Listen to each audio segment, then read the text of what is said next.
Hey, this is Bob Hope, and you're in tune with the Ken Behrens Show. 7 minutes after 11 o'clock. It's a Thursday around here, and we're glad you joined us. If you're just joining us now, it's a Thursday. Drew, I know you're just joining us. Good morning to you. Good morning. Was that really Bob Hope? Yeah, it was. Get him to do that.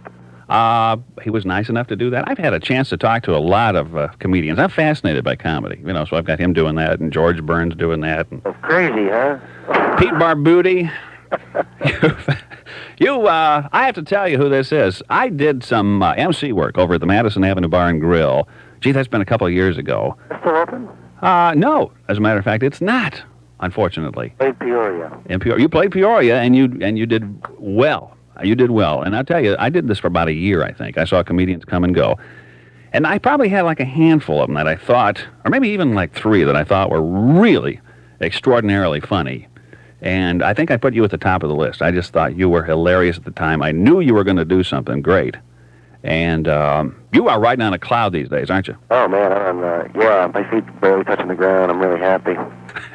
Drew Carey was on the Tonight Show last Friday night.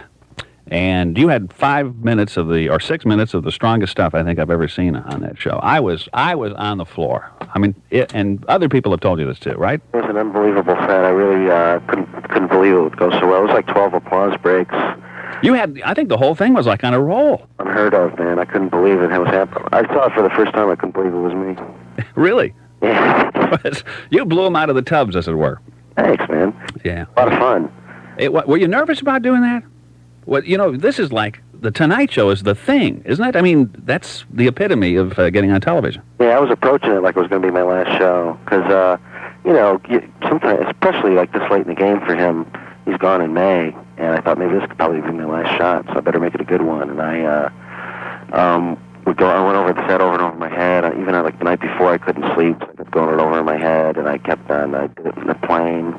I barely got any sleep the night before. I was really anxious more than nervous. Now, but then that bothers you because you think, geez, I'm not going to be at my best if I don't sleep, right? Well, I was so wired up it didn't matter. You came out like, like a bull in a china cabinet, I think. China shop, and just tore everything to pieces. So much adrenaline going. I didn't even know I was going to be on right then. They had an actress on, Penelope Ann Miller, who's in Other People's Money, and I thought she was going to be on second. And I went on second instead. They walked me back to the curtain. I thought they were just going to walk me back there to hang out. Yeah. Yes, have a good set. I said, what, am I now? They sure are. I went, holy cow, man. I didn't say holy cow, actually. I said something else. I imagine. We had a chance to visit, and of course, I love to talk comedy, and you're a nice guy, I got to tell you that right off the bat. Thanks, man. We sat around talking. You're from Cleveland. Right, Cleveland, Ohio, born and raised. Drew Carey is the gentleman who we're talking to. You've been doing this for quite a few years, haven't you? 5.5 years for money. And before that, you did it for free, I take it. Yeah, I used to be a waiter before I did this.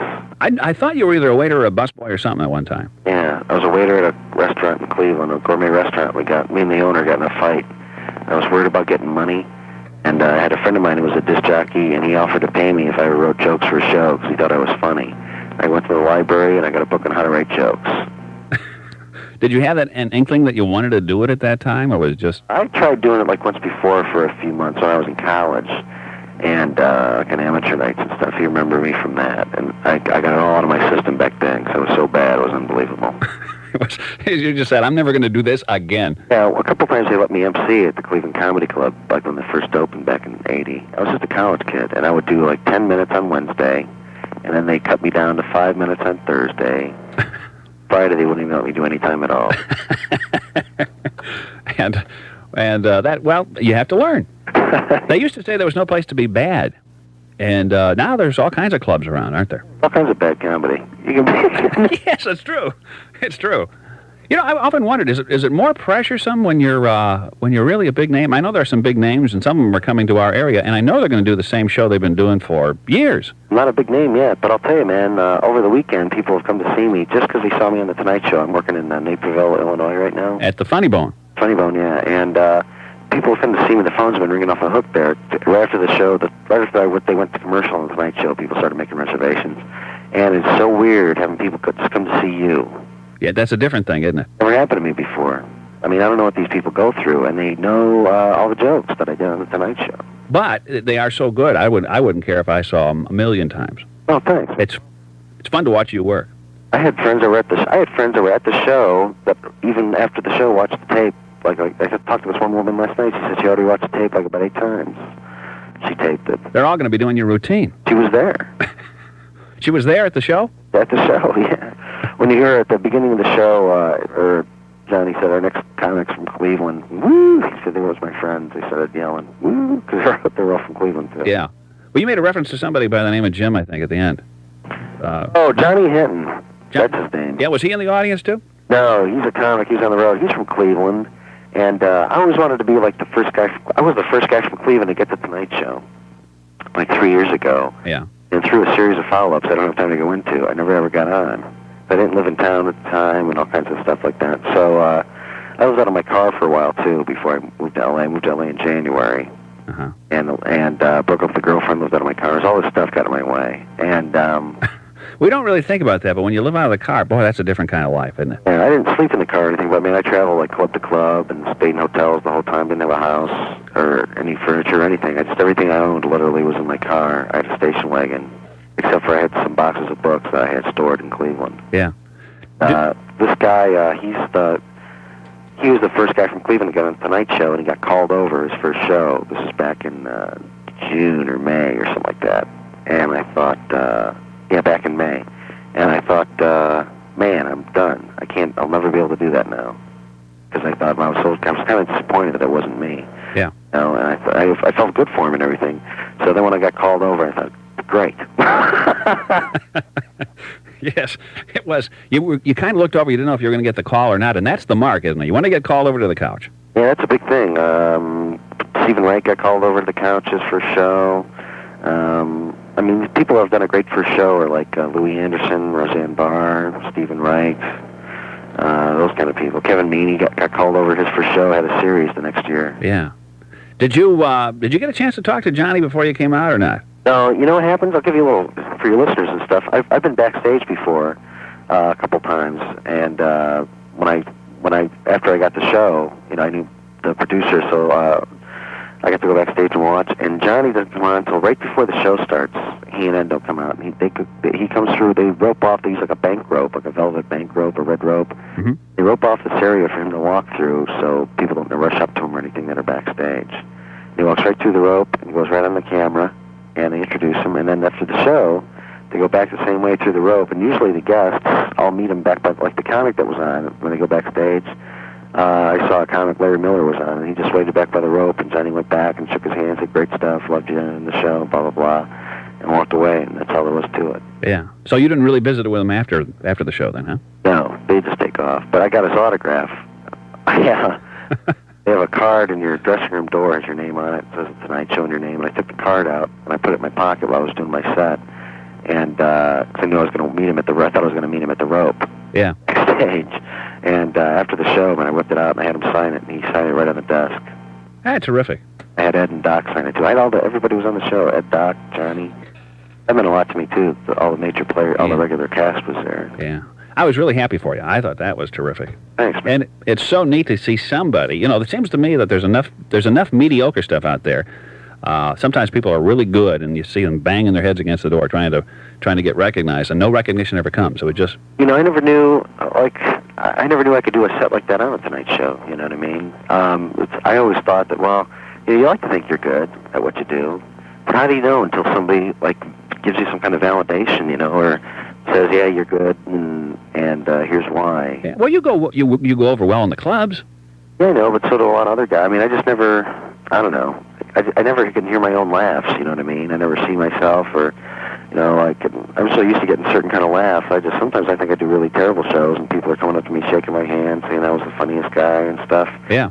And, What's the weirdest thing that's ever happened to you? Have you ever had a night where you die? I mean, it's probably happened to everybody. Oh boy, even lately I've had like some terrible. I mean, one time when there was a TV station in Cleveland, and they had this show, like Academic Challenge is the name of the show. It's like a quiz show for high school kids. Yeah. And they had all the teachers and educators that coached the kids out for their annual dinner. And they wanted a guest speaker, and they wanted me to do my nightclub routine. I said, you know, it's a nightclub routine for a nightclub. Yes. Drinking and stuff. It'd be great. They're all adults. We'll really laugh. I told her some of the material on the phone. She said, oh, no problem. Come on over. And, man, it was awful. They didn't even laugh at anything. What do you do then? I mean, that's... I just ate it, man, and I hid. I got done, and I hid behind a door. I said, thank you, goodbye. I'd like to see you again sometime, but not as a group. Yeah, they gave me polite applause, and they all took off, and, oh, boy, man, it was brutal. That was just like a year ago. And I was just as funny then as I am now. But there are those nights when you just say, I got to get out of this business. And the only times I really have a bad time anymore, there's only been a few, not very many. It's all because of it's been a bad situation. There's sometimes you just shouldn't have comedy. Like when you have a dinner like that or something like that, don't have a comedian, man. Have something else, a magician or something. People don't want to, well-lit rooms. There's just some places just people just shouldn't be laughing, or they shouldn't have a comedy show. Well, it just doesn't work as well, huh? Oh, no. Yeah, especially if you can't be heard. I mean, there's just sometimes there's just like it's a bad setting and stuff, and or it's inappropriate. When I first started out, I did a comedy show in somebody's living room once. They were having a party for their brother, and they paid me $100 to show up and do my act. Yeah. Did that work? Yeah. As a matter of fact, it did. I showed up at their house and stood in front of the fireplace, and they had the whole family stop eating. Come on in, everybody, the comic's going to start. And they all sat on the couch and the chairs and stuff. What? That must have been one of the more intimate groups that you've worked. Yeah. What's the largest group you've ever worked? Tonight Show, 4.8 million people. Yeah, well, that's true, but I mean, as far as actually people alive, right there. Well, Jermaine, when I first started, like 3 months into it, I opened up for Jermaine Jackson at the Front Row Theater in Ohio. There was about 1,200 people there. 3,000-seat place, and so many tickets. Now, was that easier than working a smaller crowd? That was my first big thing. I was really nervous about that. Jermaine Jackson and stuff. I always figure, the larger the crowd, though, the chances of hitting somebody's funny bone are greater. If you get two people that have no sense of humor, you're dead. Oh, yeah. So, that's kind of a good theory, but sometimes it doesn't matter. Like, sometimes I'll have crowds with like 30 people in the audience, and they laugh along just like everybody else. As long as it's in the dark and they don't have to be self-conscious about the way they act, they laugh all they want. Yeah. Now, the way the comedy clubs are set up nowadays, you got like an MC that comes out, then you got a middleman, right, and then the headliner. And you've been headlining for a long time. What's scary is when the middle guy does so good that the headliner's not as good, right? Yeah. I've really been lucky. I've been able to follow just about everybody. I haven't had any trouble. Of course, during the summer, I had a middle a couple times just because I needed some work. I mean, I took a couple months off because I was, trying to get in with the improv out in L.A., night show and stuff. And in some ways, getting into that improv club on Melrose was harder than getting on the Tonight Show, man. It was really a pain in the neck. It's 11:20 in the morning. We're talking with Drew Carey, who's at the Funny Bone all this week. In fact, you're going to be there through Saturday night, aren't you? And the last show, as a matter of fact. I'm sorry? Sunday night's the last show. Okay. Is it all full? Can people still make reservations? Boy, you better make them quick, because there's like a very few seats left. Yeah. Let's break for this, and we'll be right back. Okay, thanks. You can see you got the right connection. Turn us on, we bring you more selection. Cable, you like our style. We always go that extra mile. We're there for you in any kind of weather. Pride keeps us working hard together. Our people put us ahead of the rest. Cable, you can see why we're the best. A treasonous letter, the wrong man found guilty, and a cover-up begins when a simple investigation puts one man's personal honor at odds with patriotic duty. The HBO original movie for November stars Richard Dreyfuss as the French Army officer who takes a stand for justice and finds himself on trial. Don't miss Prisoner of Honor tonight at 7:30 on HBO Telecable Channel 2. To get HBO in your home, call Telecable at 454-3350. Telecable, you can see why we're the best. You can see why we're the best. It is my conviction that your fiancé is in grave danger. From whom? No, sir. From whom? Or from what? Mystery on PBS welcomes back fiction's favorite detective, Sherlock Holmes. You notice his handwriting? The crossing of the T's with such deep indentation? Jeremy Brett returns as Holmes in 5 new episodes. No, there's more to this than meets the eye. Mystery on PBS, underwritten by Mobile. Don't miss Mystery, 9 o'clock tonight on WILL TV Channel 12. It's 11:22. Yeah, I go out and talk to groups sometimes and try to have fun with it, but I'm always amazed because people come up to you afterwards and they'll tell you a joke. I've had people come up to me and they'll tell me, here's something you can use on the air, and then they proceed to tell me one of the filthiest stories I've ever heard in my life. People No are way you could use it. They tell me stuff that they heard in the factory, some racist, filthy joke, and I don't want to hear them. You got any good ones? Let me try one on you. Yeah, tell me one. Okay, will you tell me one that somebody's told you, or? Sure. Picture this now. 85-year-old woman taking a parachuting class, okay? She's a parachuting student up for the first time, and she's afraid to jump out of the plane. They're over the target and everything, but she's afraid to jump. So finally what she does, she reaches in her pocket, pulls out this little device and says, "Help! I've gotten up, but I can't fall."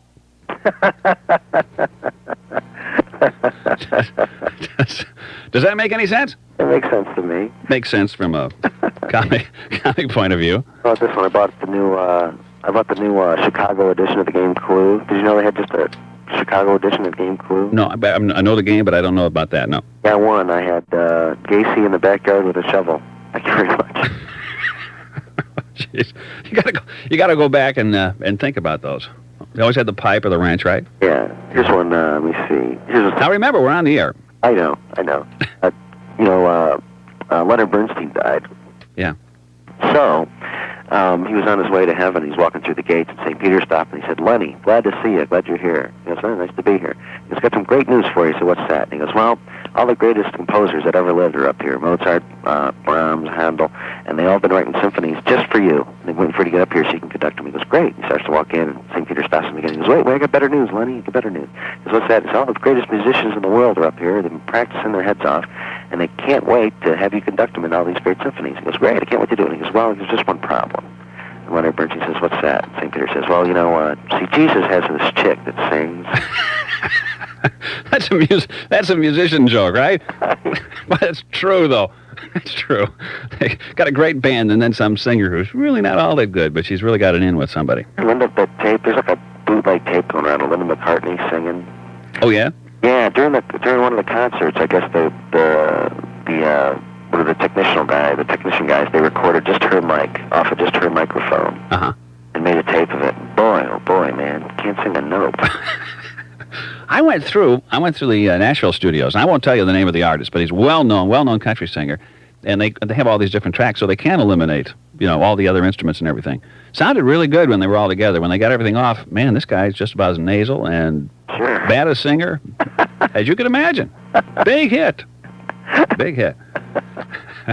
Well, oh, it's a crazy business. But Drew, I wanted to ask you this. I saw you have made some other network appearances, I think. Yeah, I've been on. I started out. My first thing was Star Search '88. I was in Star Search in '88. And then I've been on the MTV Half Hour Comedy Hour, Showtime Comedy Network, and that was all I had till October. Mm-hmm. Did you not play something on the Sunday Funnies? Weren't you on a little film clip? Oh yeah, I was. Wow. I thought I recognized it. You play a recruit. Yeah, there's a thing a friend of mine did. His name is Brian Haley, and he wrote a sketch called Comedy Boot Camp. It was what, Comedy Boot Camp? Yeah, it looked like you. I wasn't positive, but I thought it sure was you. Yeah, it was me, and I had one line. Yeah, and then you started to laugh a little bit. Yeah, I forget what the line was, but he put me on there. I didn't think anybody would see that. I'm supposed to do Sunday Comics and Beyond on the 24th. Oh, okay. Of this month. November 24th. Well, watch for that. Also, I'll be on the HBO Young Comedian special, December 7th. That was the highlight of my career before I did the Tonight Show. Okay, is this like a redo thing or a? The HBO Young Comedian special? A rerun? No, I taped it in about a month and a half ago in San Francisco. Okay. It's a really good show. Richard Lewis is the host, and the audience gave us standing ovations at the end of each taping. Wow. We taped it twice, so they can we did the same show twice, so they can edit it in case things went wrong. Mm-hmm. First show was so good that the second show we didn't even need to do. So everybody was really loose the second show. And I understand you're going to be on the Tonight Show again too. Yeah, they said they'd have me on again in like 4 to 6 weeks. We haven't worked out a date yet. I'm probably going to talk to them next week about that. Yeah. Again, let me say I'm really happy for you. I'm proud as heck of you to think that I knew you way back when. I haven't done anything yet. I just did the one Tonight Show. That's the one thing, man. Something could come of it, something may not. I think it will, though. I think it will. When Johnny Carson looks right at you at the end of the show and says, "Drew, I think you got one hell of a career," I think the man knows what he's talking about. I hope so. You'd like to think he hasn't lost his touch. Yes, that's right. Hey, listen, all the best to you. Thank you. Again, Drew Carey is at the Funny Bone. Illinois. in Naperville. Do you know what the phone number is there if somebody tries to make reservations? Yeah, I sure do. The area code is 708. 708. The number is 955. Okay. 0500. 955-0500. The Naperville Funny Bone. Okay. Friday, 2 shows Saturday, 1 show tonight, 1 show on Sunday. All right. Well, this is kind of early for you, and I appreciate you going on with us. Thanks very much. That's about the time I just usually get up, as a matter of fact. Is it? Well, it worked out well then.